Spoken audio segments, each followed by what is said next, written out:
Global 1, Nellis ground, roger. How's 3 left sound for you? Sounds great, level 1. Alright, do you need to arm up before? Negative. Roger, level 1, runway 03 left, Fox Alpha, and when you're holding short, call tower for takeoff. Alright, 03 left via Foxtrot Alpha, hold short runway 3 left, level 1.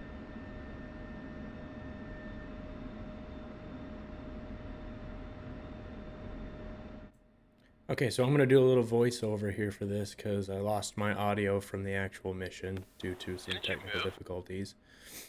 So I'll probably just jump in here and explain some things as I go, where it needs some explanation, I think. We're just shooting the breeze on the way out to the runway here. We actually had ATC for this mission, which was really cool.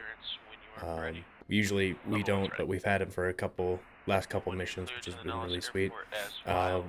Couple non-standard things that we did for the departure and takeoff is he didn't have us go to the EOR for arming. We usually do.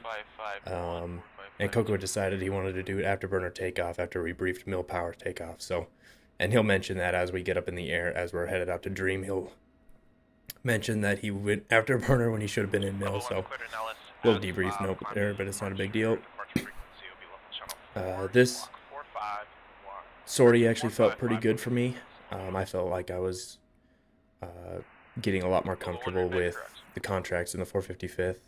I felt like I just felt a lot more comfortable in the jet and with flight lead. How is it? It was a really fun sortie. It was a HB-1C, which is the consolidated IFF track, which I've been doing. It's my third to last ride for the IFF track, so but this one was HB, which means high aspect BFM. So this was butterfly setups all day. Fox 2 guns. There were a few debrief notes as far as like stuff I could have done better, such as the first set or two maybe I didn't fire missiles right away. We get that corrected pretty quick though.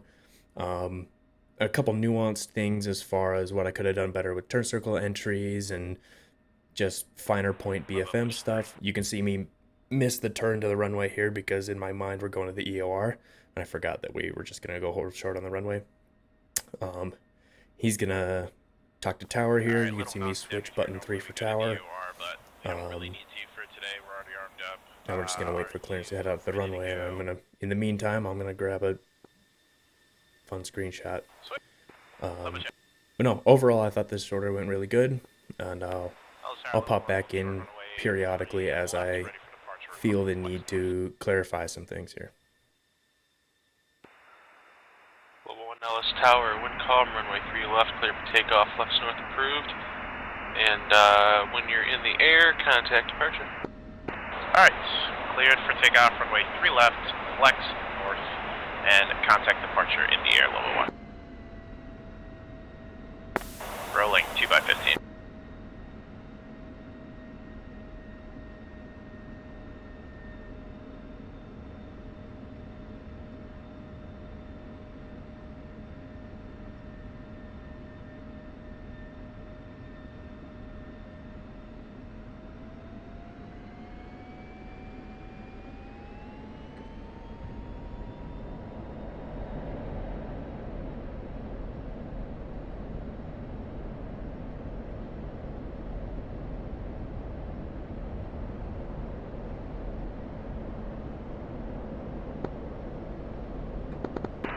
Lobo push 4.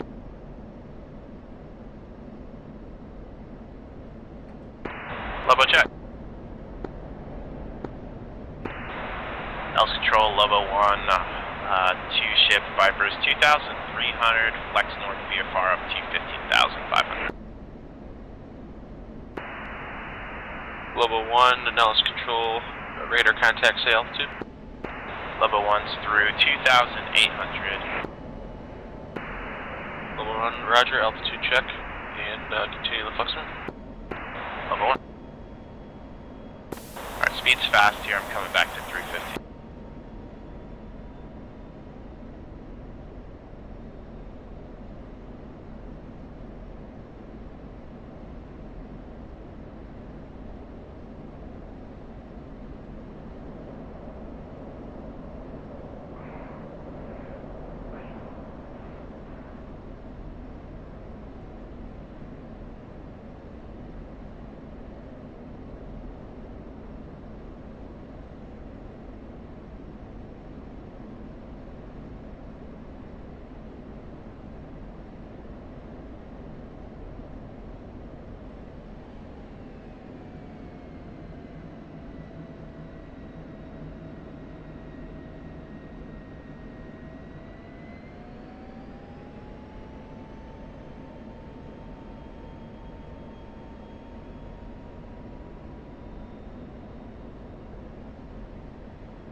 Lobo ops check 1 is 0 for minus 8.4 wet, feeding okay.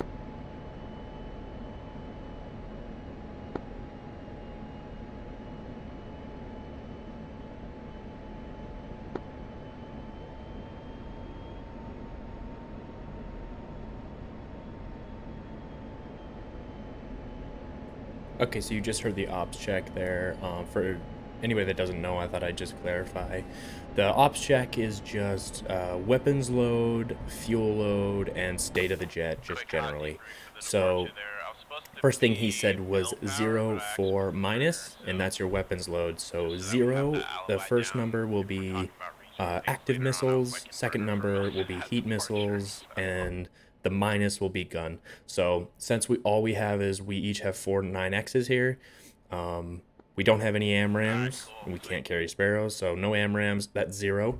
And then the next number would be 4, and then we're not carrying any gun ammo, so that we can push the trigger down on our gun sets. So that would be 0 for minus for the weapon load. And then after that, you hear him rattle off a couple of numbers. On the fuel totalizer, you're going to see you have 2 needles. You have a left-hand needle and a right-hand needle. Those describe the forward and aft fuel tanks internally on the jet. And then you have, obviously, your big total fuel number. So he'd said something like 28, 32, 8.4 wet, feeding okay. So he's going to read off the number that the first needle is pointing to, what the second needle is pointing to. You're going to go left, then right, and then you're going to rattle off total fuel. It's 8.4, 8,400 pounds.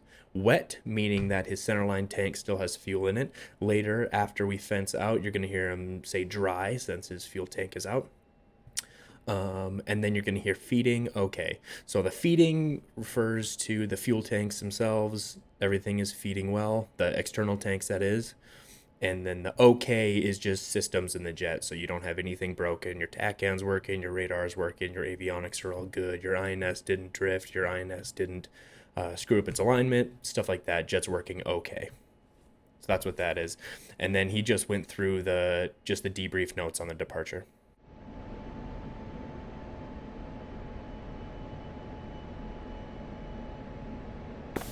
Lobo fence in. Cleared fighting wing.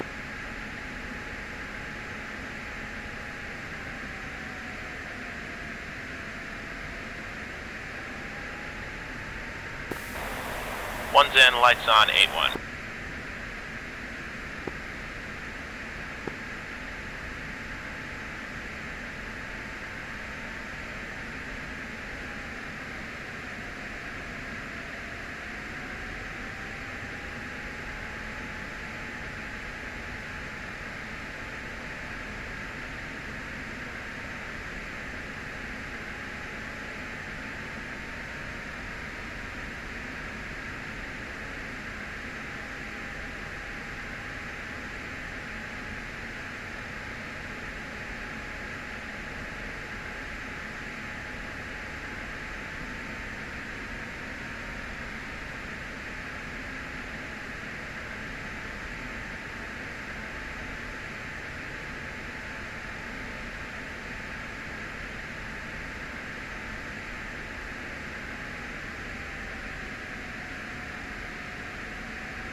Any major questions before we get going here? I'm going to push up a little further and then we'll come right into the Elgin airspace and then start with the GX.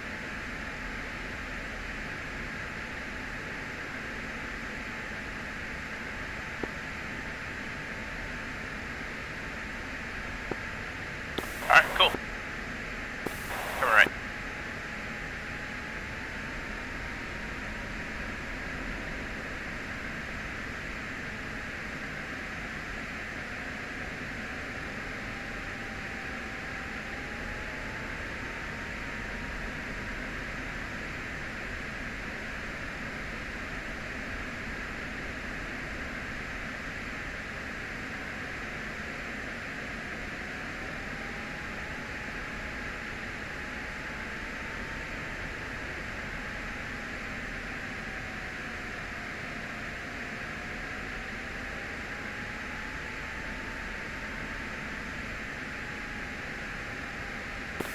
2, go trail, 1 mile.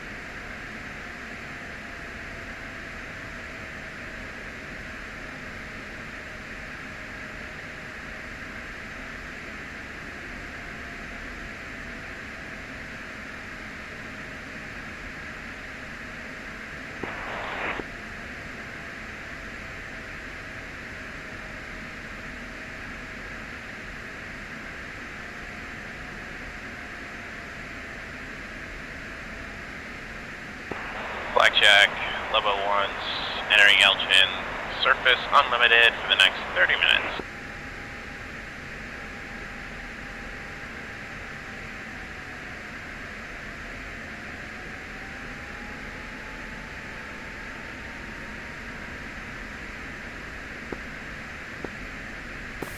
Next exercise will be the GX 464 afterburner for each one. Okay, so for the trail, since he can't see me, I need to let him know that I'm in position. So my little keying the mic there right before he was talking about the GX is just me telling me that I'm in position.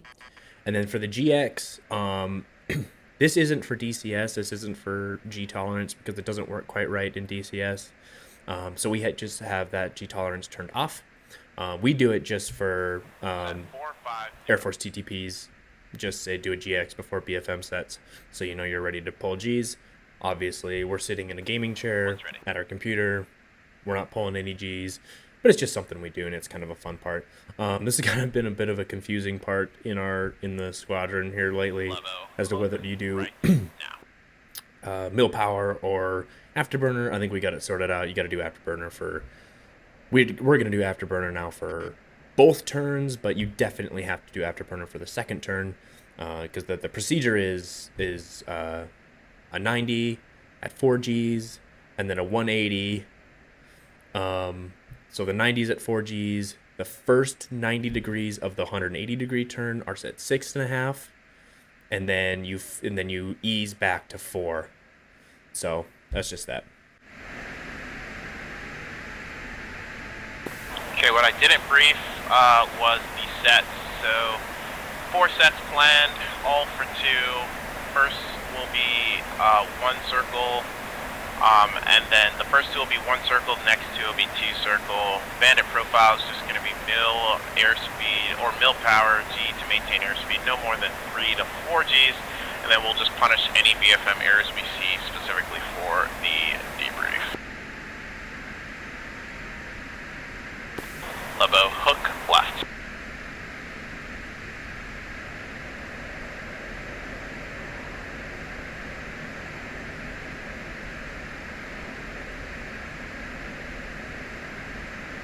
This was another interesting debrief note here.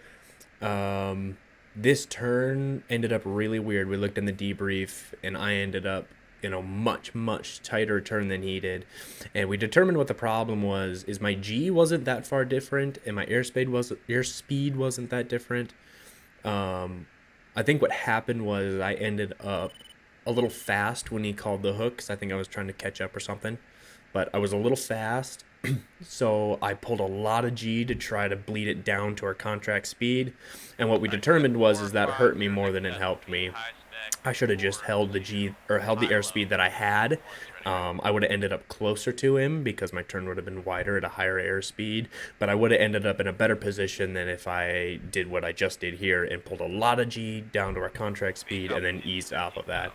It just ended up really weird and kind of threw me off a little bit. But here's our first BFM set. So he's calling the check away.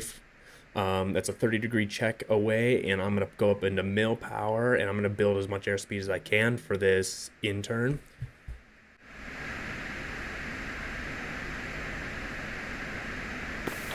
Turn in.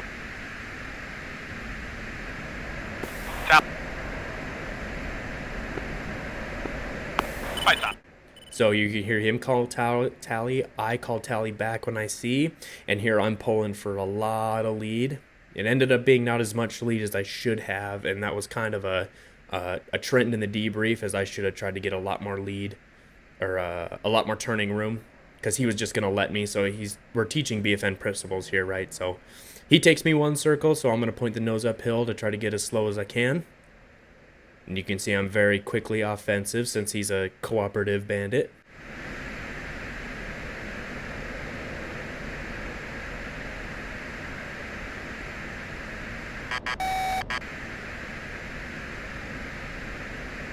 So I'm trying to close on him, and you can see me extend a little bit for the turn circle entry.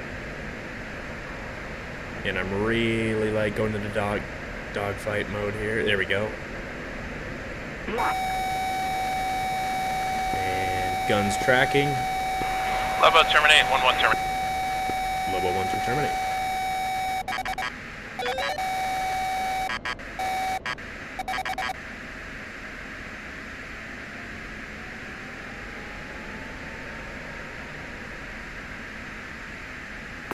Dude, that looks super solid. I don't really think I have anything. Obviously, we'll chat about it in the debrief, but anything from your end?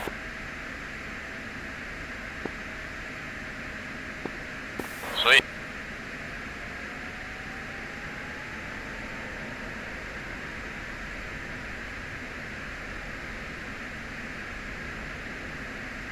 Next set will be high aspect for 2 high-low.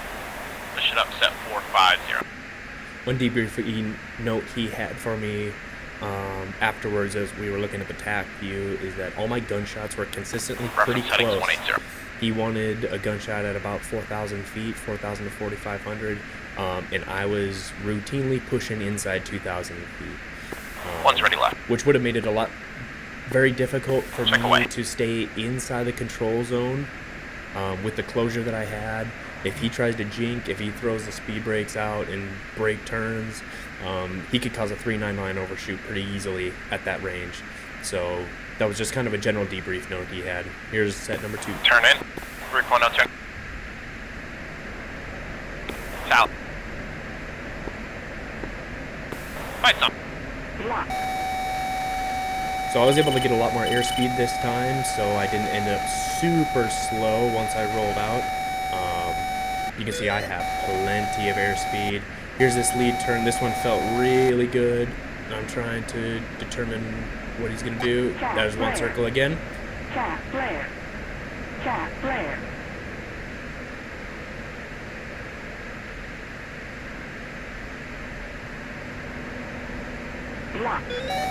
Obviously, I'm very offensive very soon here.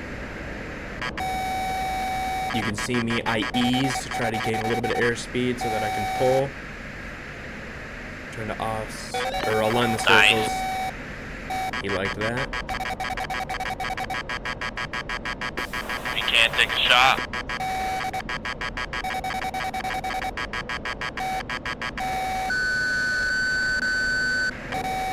So there, he was telling me to shoot missiles if I have them. Continue. He calls continue, which means he wants me to push him for the gunshot.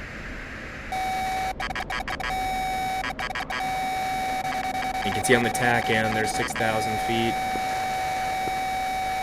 Level terminate, 1-1 terminate. Okay, so that one wasn't too far away. That was about the 4,000 feet mark. Or too close.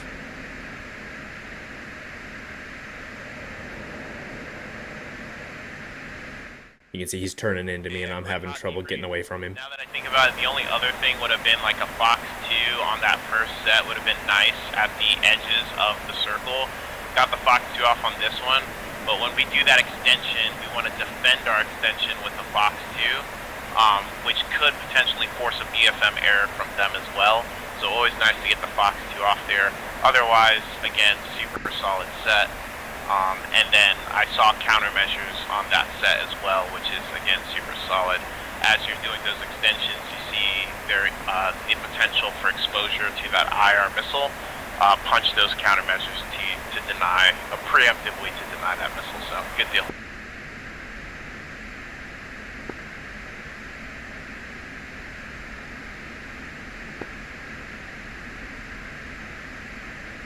So I think I called stripped aft here. He's going to shackle the formation.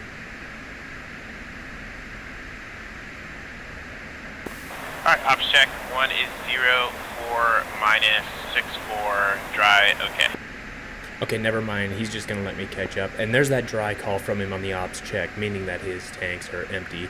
And what you'll notice here is since he's only doing mill power to try to be a cooperative bandit so that I can just learn fundamentals, he's burning far less gas than me. And that'll end up being a problem here at the end. Low to high, once ready right, set 450. And set 3, here we go. I'm just waiting for airspeed here, trying to get up to 450.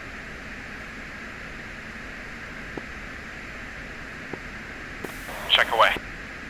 And once I'm at contract airspeed for this set, I'm going to call 2 ready. So now you can see at this one, I'm dang near 500 knots going in, and I can dogfight early, which is good. 3.0 turn it.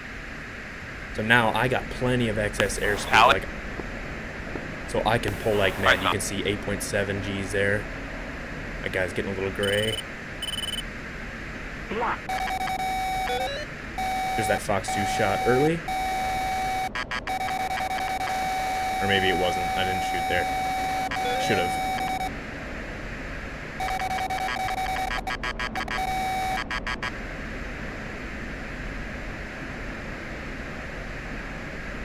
Okay, so he took me 2 circle here. So I'm really trying to be patient and maintain my airspeed. Here's the Fox 2 shot. Countermeasures from him. PK continue. PK continue, that means the missile hit. It actually didn't, it went for the flares. We saw that in the countermeasure. His 1 or 2 flares that he put out there actually decoyed the missile, which we were laughing about. But you can see here, I'm up over 500 knots, so I have to pull out and she did bleed that down a little bit, but I'm inside his circle here. And I'm trying to get that good aspect, which means I keep pushing in closer. There's 3,000 feet. There's 2,000. I'm pretty dang close. He wants that. Level terminate, 1-1 terminate. Level 1 to terminate. So he wants those gunshots out at like almost 3/4 of a mile, about 4,500 feet. And I'm pushing well inside that.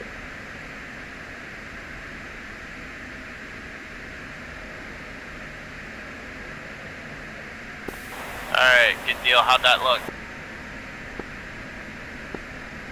Sweet. Yeah, it looked like you tried to gain some turning room and then started that lead turn. Looked nice and effective, and then maneuvered for the kill. The only thing I might be curious to see what's in the TAC view was closure during the gun kill, and then like what was the range at the time of gun kill. I don't know if you know any of those things, but maybe looked a bit close, but my ranging also might be off.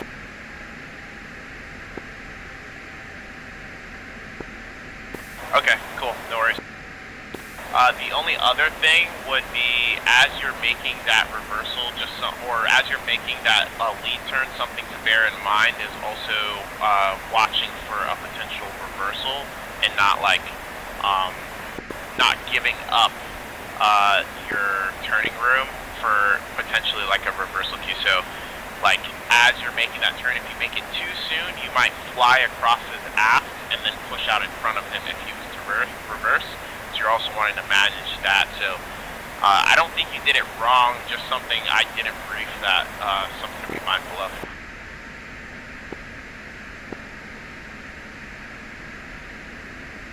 Alright, 104 minus 59.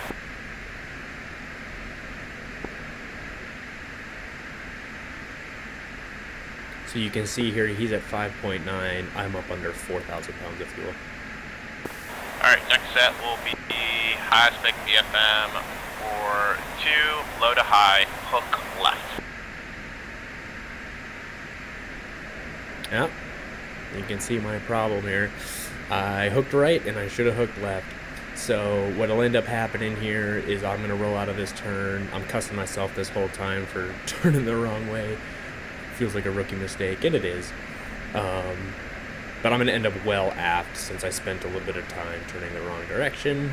So he'll shackle the formation, get on the other side of me, and we'll fix the lineup and spacing. 450.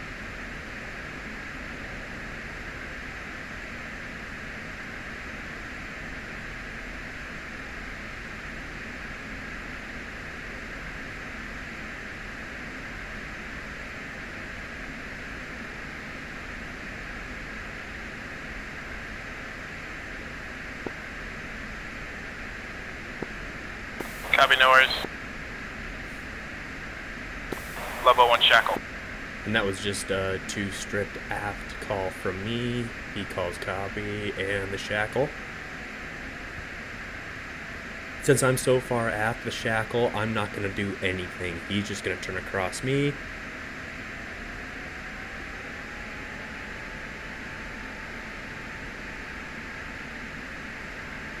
And that puts him pretty much right on my 3-9 line at, looks like, 1.3 miles. Coco's a great pilot, so he's really good at eyeballing that stuff. Alright, rebrief it up here. Next set will be high spec for 2, low to high. Push it up, set 450. 1's ready left.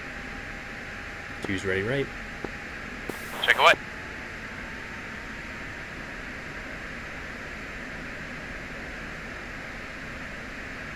And you're no doubt going to joker out during this set. You can just continue the fight.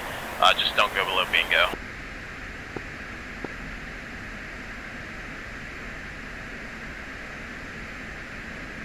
Turn in. Tally.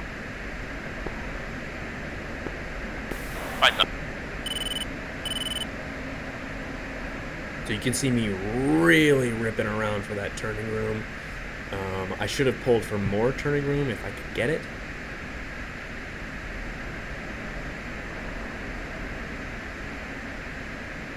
And here's a classic 2-circle fight here now. So now I'm going inside the cockpit. I'm just making sure that my speed is on. I'm maybe a tiny bit slow on the low end of the 400s, but I'm still in the right band. Here's shooting a missile at me, basically punishing me for not shooting at him. Second box, dude. I'm getting my switchology figured out so I can get a missile off at him. I should have had this figured out well in advance. Nice extension. Yep, so you can see me extend here so that he can't pull me into his forward quarter of the HUD. And now I'm very slow here. 270, I should be up more like 400.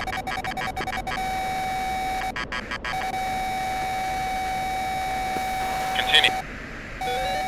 See, that was okay because he's being cooperative bandit and not maneuvering to his full potential. He's going nil power. He's not going into burners, so he's got far less G available to him.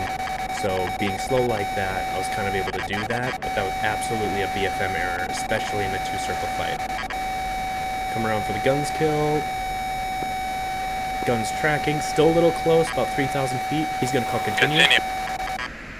And I'm going to do a quarter plane to try to stay in the control zone.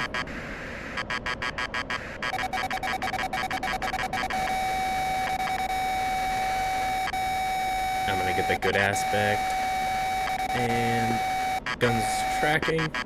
Lobo terminate, 1-1 terminate. Level 1-2 terminate. Trying to get dogfight mode off because that sound is just annoying.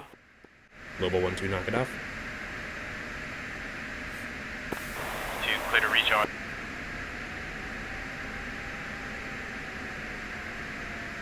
1-0, 2 minus 5.2.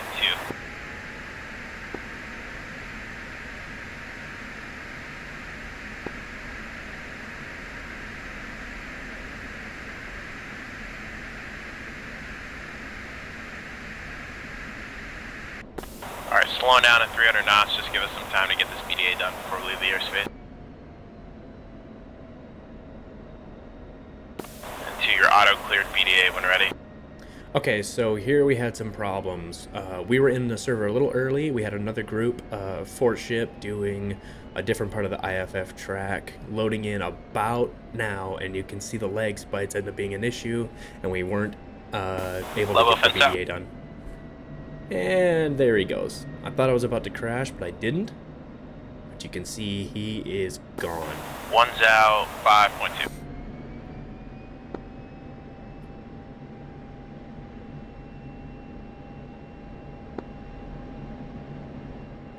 Copy, 1 is visual at your 2 o'clock low. Goes 2 o'clock low. There he is. 1's a gate. I'll call 2 visual press. And we're going to try it again. Yeah. So he's going to go into a gentle turn here just to make the rejoin a little easier for me. I'm just going to do one spin in the airspace here just so that we can get this knocked out before we check out.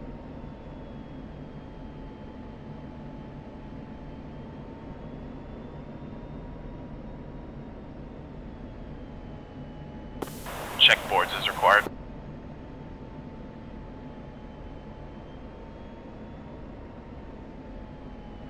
He mentions that because last time we were practicing rejoins like this, I couldn't catch up to him because I forgot to retract my speed brakes.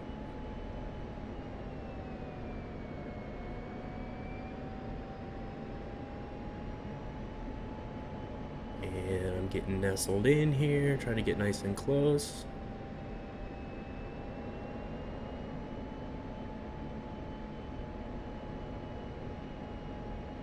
BDAs are done in the fingertip position, so I'm trying to get real close.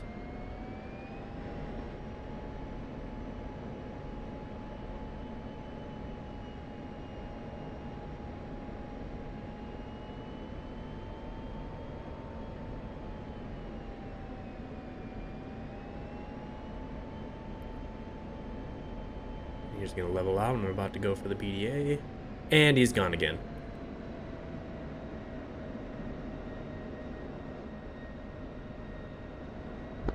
Two blind.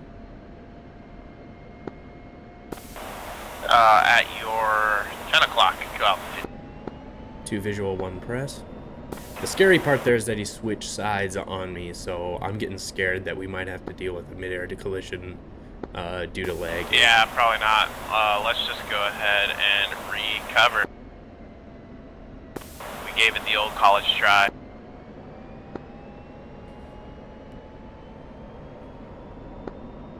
Yeah.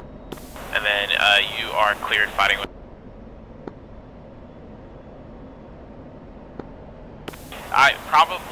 that would be my guess, because like it was I showed two messages when you said it, and then right when you had the next one I showed another one, but regardless, I think we tried, and I'd prefer to maybe try some SFOs as opposed to try to spend gas just hanging out in the range trying to get a BDA.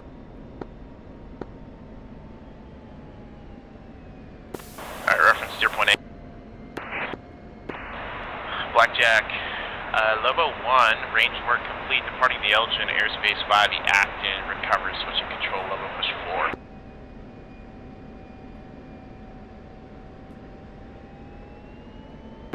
Lobo check.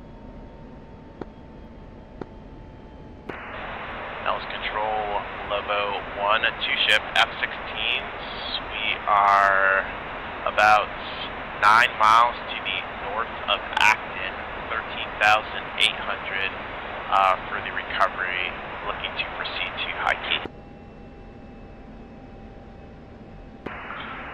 Lobo 1 flight, Nellis control, radar contact. You can proceed via the active recovery. Do you want high key at present altitude? Lobo 1, stand by. Safe fuel.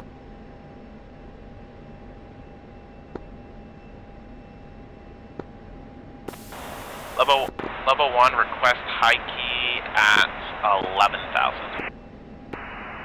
Okay, high key at 11,000 will be approved. Again, proceed inbound on the Acton recovery, and tower will clear you for the high key when you get closer.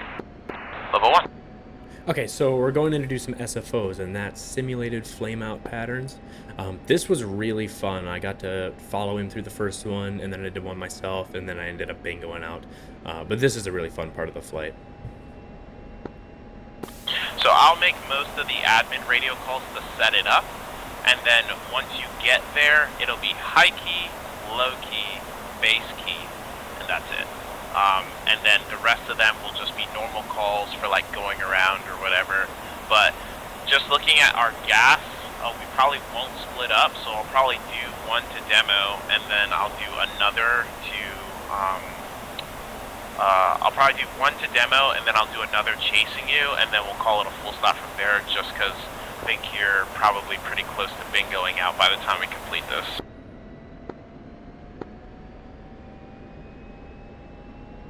But in any case, you can kind of like chase the comms, and then if you feel confident enough, I can pass you the radios and you can make the calls.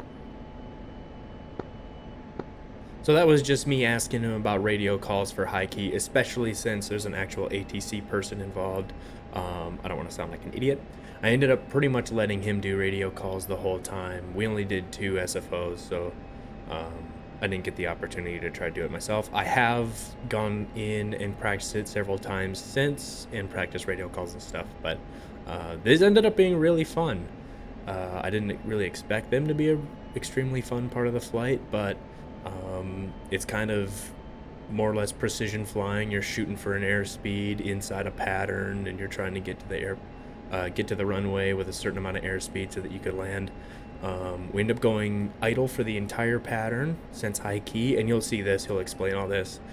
And then a tiny bit of boards out. I don't think I put any boards out for these. Bingo. Bingo. So here's the bingo call, and he's gonna update my bingo.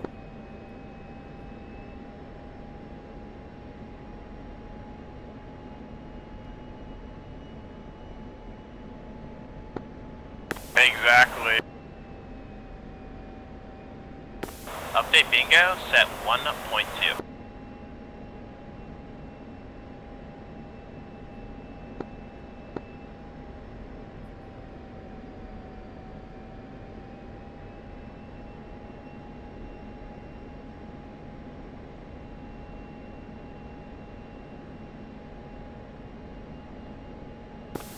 Yeah, honestly, the first 2 sets were super solid. I considered changing the profile. Level 1 flight, you're going to expect runway 03 right for your SFOs, and go ahead and contact tower, push local 3. Level 1, push 3. So the tower told us to go 03 right. Usually we recover on 2 right because that's into the wind most of the time. But since that other flight is departing here soon, he wants to match up our pattern with their outbound, which will be 03 right. LS Tower, level 1, 2-ship F-16s over Apex 11000, request high key 11000. Level 1 flight, runway 03 right, right turnout approved, report high key. 03 right, right turnout approved, report high key, level 1. So here shortly he's going to clear me to trail. He's going to want me in about a half-mile trail so I can maintain visual and ATC doesn't worry about us being too separated.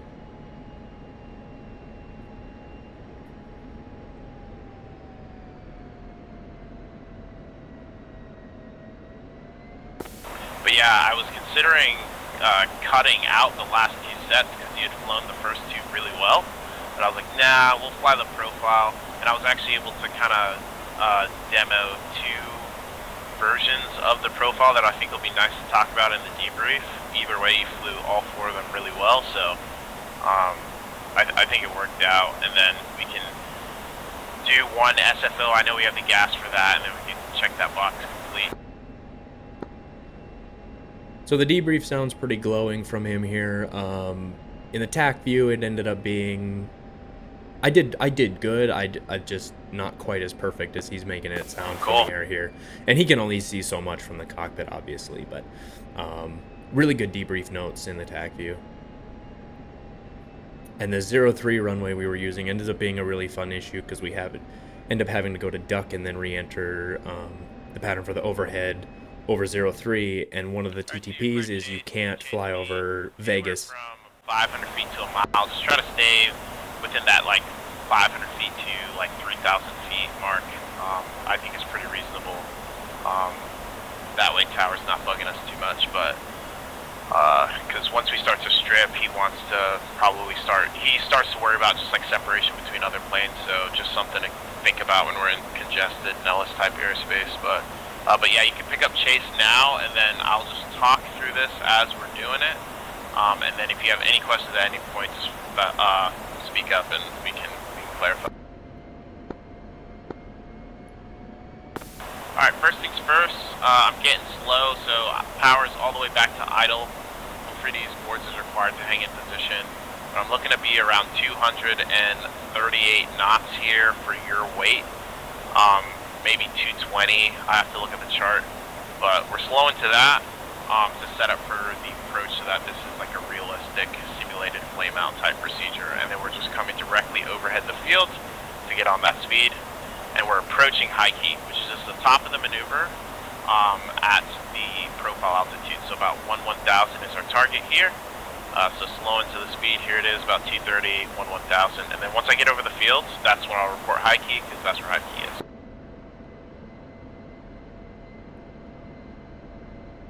He said right turn out, so we're going to be making a right turn for this one. Level 1, high key. Roger. Alright, so power's idle from this point on. I'm pitching the nose, 10 degrees nose low, trying to maintain that 200 and about 20 knots profile as we come down, trying to manage the drag, don't want to get too fast. Targeting right around maybe like 7,500 on the other side, while also managing my separation from the airfield.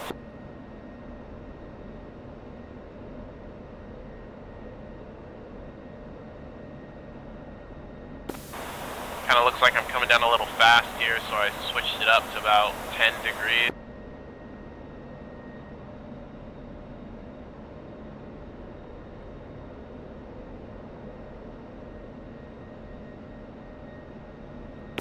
Alright, rolled out on the downwind and at about 7,300. About here is looking. Level 1 looking.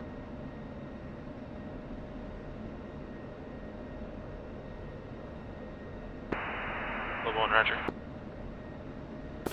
So now I'm just gauging it, trying to find that that opportune moment to turn where I'm not going to run out of energy, kind of trying to draw that imaginary line between my attitude indicators, pitch ladder to figure out where 10 degrees is and just match that up with the runway as I come around and adjust as necessary with speed. I have a lot of extra energy, so now might be a good time to Level 1 flight, runway 3 right, cleared for low approach. Let's go. Clear low approach, runway 3 right, level 1 stomach. Alright, I'm pretty confident that I've made the runway now, so I'll throw the key.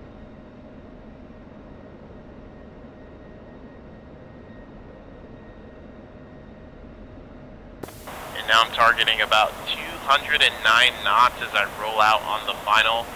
I'm at 230 right now, and I'm just going to let the jet do the rest because I'm actually pretty well at 7 degrees, which is where we want to be. I'm just going to let the jet fly that. Kind of aiming for the overrun on the runway here for my touchdown so that when I flare, I can maximize the amount of runway available. There's 300 feet going around.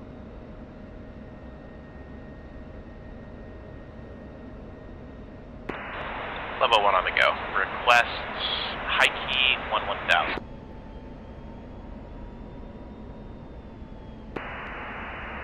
Level 1 right turn out approved, report high key. Level 1. And then routes and repeat. So climbing right back up to the high key altitude to try to do it again.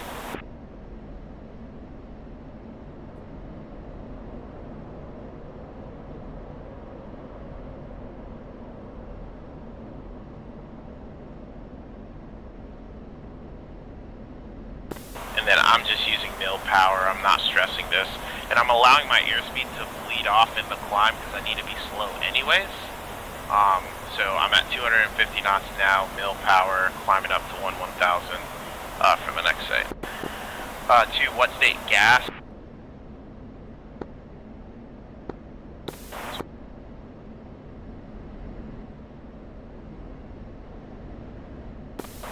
Alright, to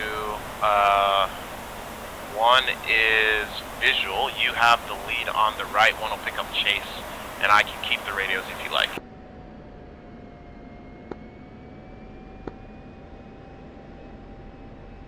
Alright, so just go ahead and set up for the high key, and then again, if you have any questions, just feel free to ask, but I'll pick up chase on you.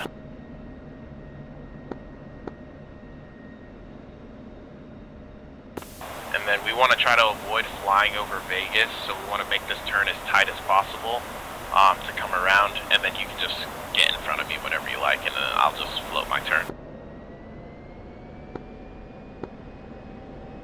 So you can see me get a little tumbleweed here. I'm a little confused as to whether I should be starting my turn or not. And he explains that no, we need to go over the airfield first.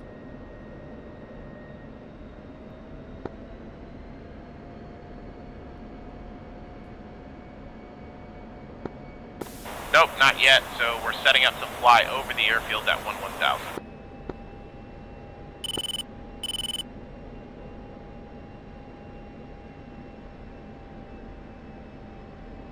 Good question. And then yeah, around 238 knots roughly is what we're looking for.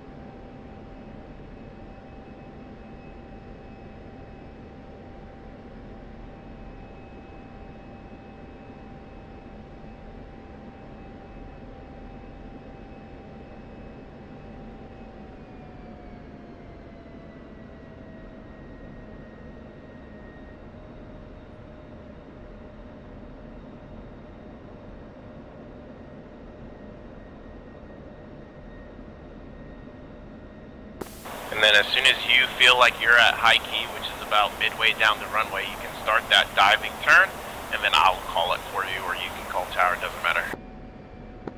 Interesting issue I was trying to work here is, due to the technical difficulties that I was dealing with on startup, I wasn't able to get all my steer points entered, so I actually didn't have Nellis. So you can see me looking around trying to find the midpoint of the runway, and I'm just guessing. Idle thrust, and then you'll leave your power at idle for the rest of the maneuver. I ended up being a little far down, but I think I gauged it okay. Level 1, high key. Level 1, roger.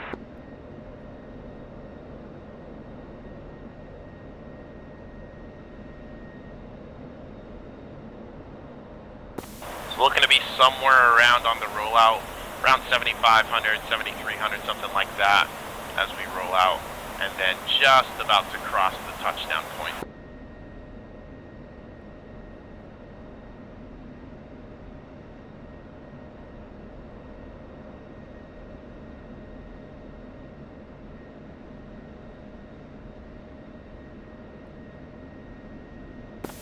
Alright, we will do right closed to land after this. Right closed to land, just due to fuel.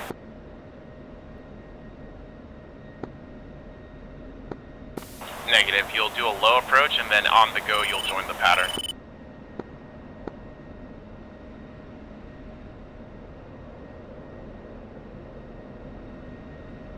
Level 1 low key. Level 1 low key.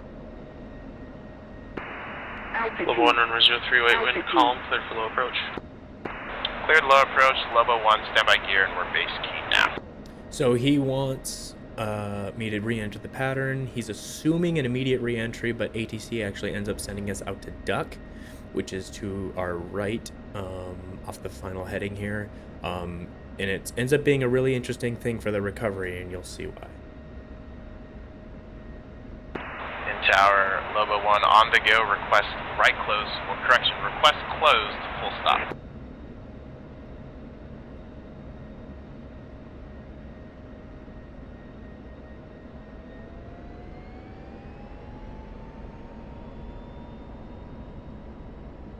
Altitude. Altitude. Level 1, roger, proceed to duck, fly the duck re-entry, and you said you wanted to do a full stop after that? Alright, proceed to duck, duck re-entry, and affirmative, full stop after that, level 1. Level 1, roger, report inbound from duck. Report inbound from duck, level 1. And then I'm going to ask, where is duck? Alright, right turn to about a 050 heading.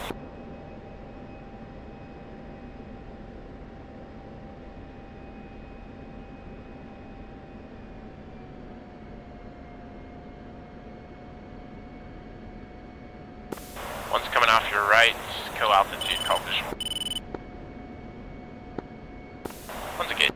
Okay, so I talked earlier about we don't want to fly over any part of Vegas, which means the duck re-entry, we're going to end up turning about a 180 degree turn here.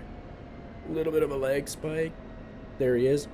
180 degree turn, and then we're going to fly around and recover on 03 right again. So the turn around for the overhead is really, really tight, and he only ends up rolling out for a few seconds before he has to brake, which means I'm working real hard to stay in position. Lobo 1 duck for the duck range. Level 1, roger, report initial. Report initial, Lobo 1. What state fuel? Copy.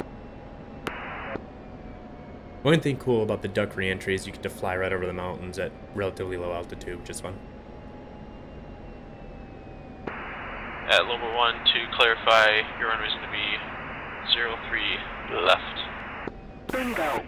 Bingo. Alright, 03 left off the duck re-entry, Level 1. You can hear me hit bingo there. I didn't tell him I hit bingo because we're already recovering. It's really not necessary. Alright, 2, it'll be a left brake for 3 left. Actually, stand by. Tower, Lobo 1, just confirm it'll be a left brake for 3 left. That's affirmative, Level 1. Copy. So left brake for 3 left. As we roll out, your auto cleared to cross under to the other side, and then I cleared in close for the overhead. It'll be a left brake for runway 3 left, and this turn is like really tight, so just be ready for that. There, he's warning me about this turn, and it ends up being really tight. I think I'm roughly in position when we brake. Yes, not really. And then we end up braking at 300 knots when I usually brake, or we usually brake at 350, which kind of threw off my brake turn a little bit, and it was pretty messy. The rest of the recovery was okay, though. Level 1 initial. And you can see me really struggling with this turn to stay in some sort of position. This is one part of my flying that I really need to work on.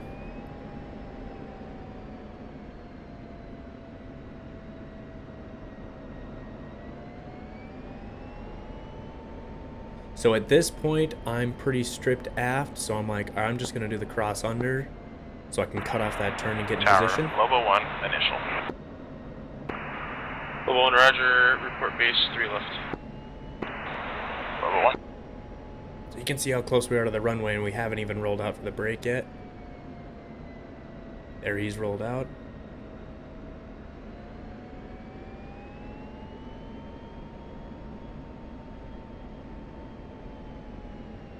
Level 1's in the brake.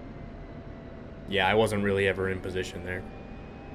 In the 5 seconds, we're only at 314 knots.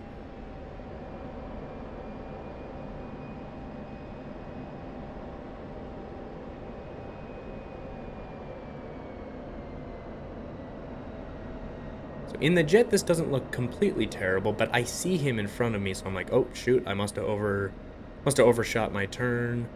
So I'm trying to just get online so I don't cut that corner off and end up cutting our spacing. But you can see him coming further. And then all you need to call when is just that you're geared out.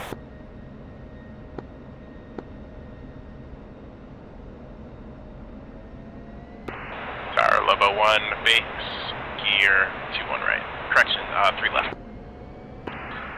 Level 1, wind calm, runway 3 left, clear to land. Clear to land, 3 left, Lobo 1, 1 and 2 is geared out. So he ends up calling gear down for both of us. Shouldn't have done that. I should have called gear down on tower frequency. And we debriefed that, but I'll know for next time now. So I'm a little bit far out for my base turn here. It really doesn't hurt me too much. I got good spacing with my number 1, about a mile. So plenty of space there. But I called the base turn, didn't need to. All I needed to call was gear. Again, we debriefed that. But basically, I'm super lightweight, and I have a ton of room to turn onto the heading. So you can see me roll out here for a bit of a base leg and then continue with my turn.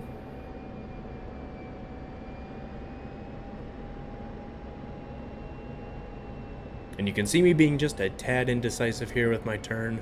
I'm trying to make sure that what I'm going for is a runway, not a taxiway, since 3 left is so close to all the ramps.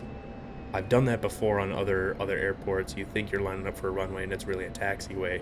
So just making sure, but no, we're good. And he ends up extending from me pretty far, and that's a lot to do with him being quite a bit heavier than me. He landed with somewhere like 4,000 pounds of fuel, and I landed with under 1,000. So his glide slope is going to be a lot faster. He's probably going to land somewhere around 150, and I'm going to land, I can't see what my airspeed is, but it was probably 120.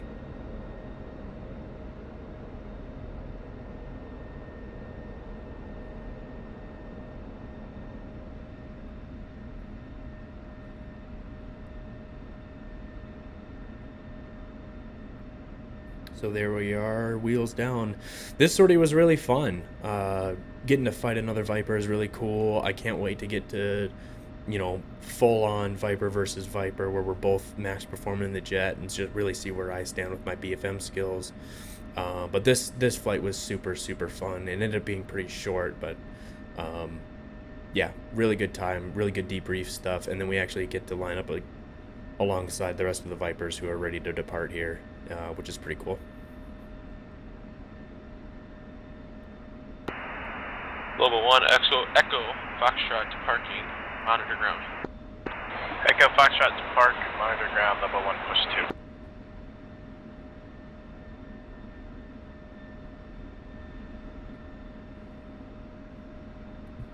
2. Level check.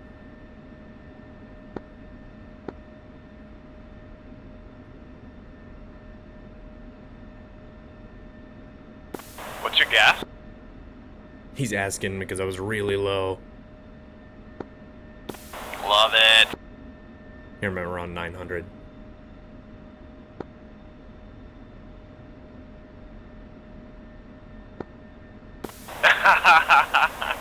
I'm just telling them here that on a previous solo flight, I had to land at Creech with around 200 pounds of fuel.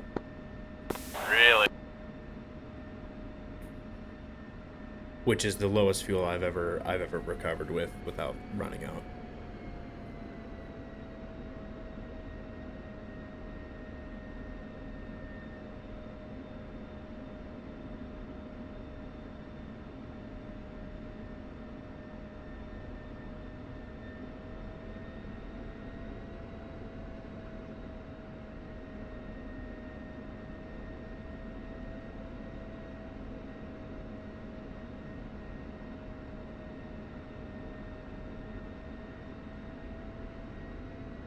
So another non-standard thing here is we usually form up at the EOR and disarm, and then go back to parking.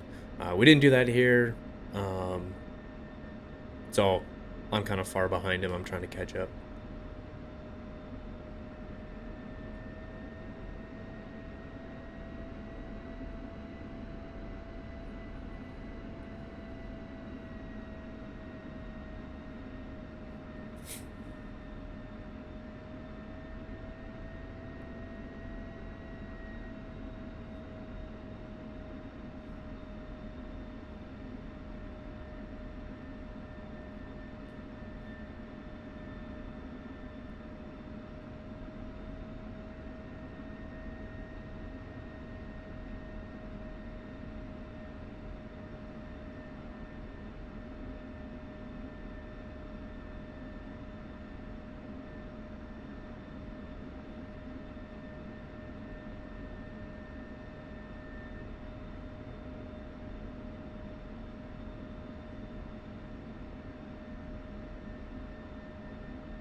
Dude, I know, right?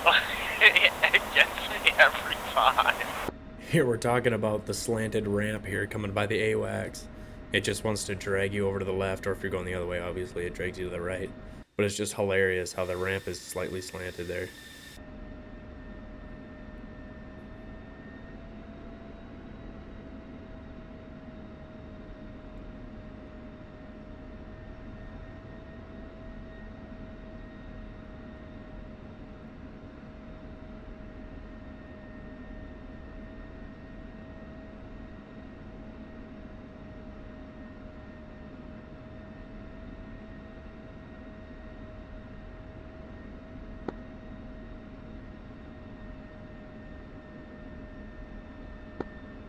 Dude, it does. That runway is like not easy to get off of.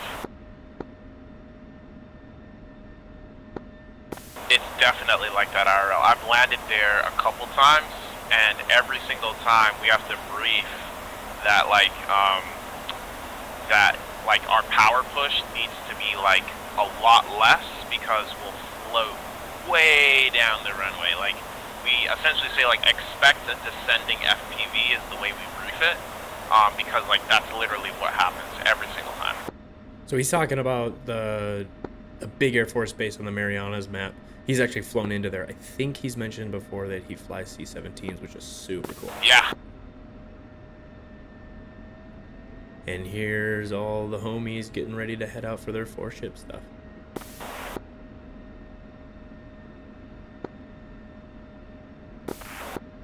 I know. I'm gonna try to see if I can find their flight freak so I can like peep on their situation before we peace out. Okay, so we end up sitting and trying to find the frequency and listening on them for their departure. We don't end up finding them. That's pretty much everything. I end up getting a couple cool screenshots of all the jets sitting here started up. You don't see this many Vipers all with players in them very often. A lot of times it's max you see is 4. You don't see a lot of people on the server at once very often, but no, so this was a super cool sortie. I had a ton of fun with this one. We had a lot of really good debrief stuff, and then the SFOs were really, really cool. The simulated flame out patterns. That's something that I'll be practicing a lot going forward, but so yeah, that's it for HB-1C. Next flight is going to be ACM-1C, which is going to be 2-ship principals fighting a bandit, so until then. Yeah, I can't find their freak. That's all good. Alright, man, clear to shut down. We'll see you in the debrief.